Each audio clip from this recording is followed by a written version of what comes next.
Niin nyt on tehty sitten nuotio ja ruvetaan tekemään ruokaa. Ja tehdään hyvin yksinkertaisista aineista. Eli mulla on mukana tämmönen pieni kaasukeitin ympärivuotiseen käyttöön, koska mä tykkään itse noista kaasukeittimistä, koska ne on niin helppoja, että niillä saa tehdä helposti.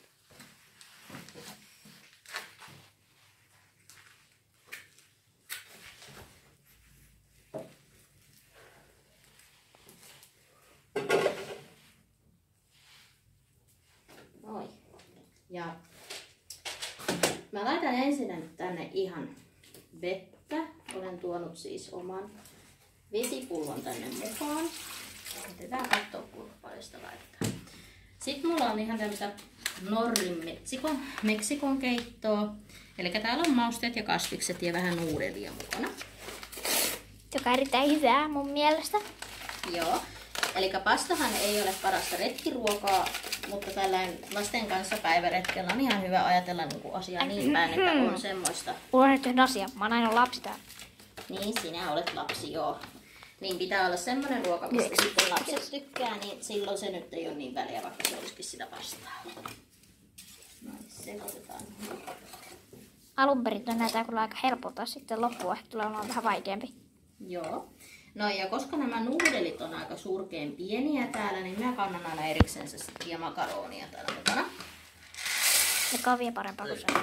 Moi moi. Meillä on muitakin. Laitetaan tohon noin.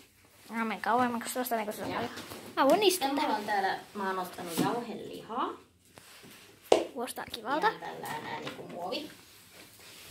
Mä laitan tän nyt ihan raakana tänne. Koska se tossa kun soppa keittyy, niin se jauheliha sitten kyllä kypsyy. Saadaan laittaa kyllä aika paljon hönkää tähän. Noin nyt jo kohisee. Eli tää on ihan se normaali 250 grammaa. Siinä on kahdelle ihmiselle vähän ehkä turhankin paljon syötävää. Niin, mutta kun me mennään muihinkin retkijuttuihin, niin silloin... Joo, ja laitetaan vettä nyt niin paljon, että nämä jauhelihat tänne peittyy. Koska se makaroni kumminkin sitten imee sitten sitä vettä.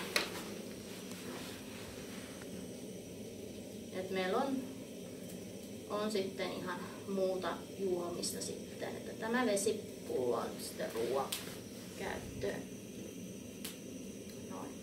Eli tässä näin kun se lähtee lämpiämään, niin sitä täytyy sitten aina sekoittaa koko ajan, että se ei pääse palamaan tuolta pohjasta kiinni.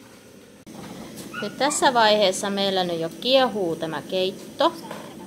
Eli tää on jo ihan ruskeata tämä jauheliha, mutta se ei välttämättä täältä sisältä ole nyt sitten kyllä kypsää. Et me annetaan sen nyt kiehua hetken aikaa ja makaronien täytyy kumminkin kypsyä. Joo, täällä rupeaa olemaan aika hyvän näköistä, mutta makaronit on vielä raakoja. Että toki jos haluaa, niin tämän jauhelihahan voi toki paistaa. Et väriltänsähän tämä ei nyt ole kauhean kaunista, kun se laitetaan raakana.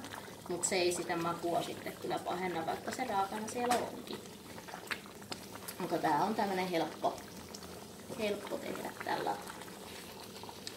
Ja muutaman minuutin täytyy saada kiehua. Mä oon erittäin pahoillani siitä, jos mun sormet näkyy tuossa. Nyt on ruoka valmis, makaronit on kypsynyt ja liha on kypsää. Ja se on tässä jo maisteltu, niin nyt voidaan sitten sammuttaa vaan ääni kuuluu yksinkertaisesti. Kuunnelkaa. Hyvin kiehuu. Otetaan alas ja toi tonne, että tänne tulee sellainen perhe, jolla on koira, niin ettei sitten... Se koira haukkuu tuolla aina välillä, niin se niin, ei siitä tule valittaa. Polttaa itteensä tänne meidän keitoksiin. Noin.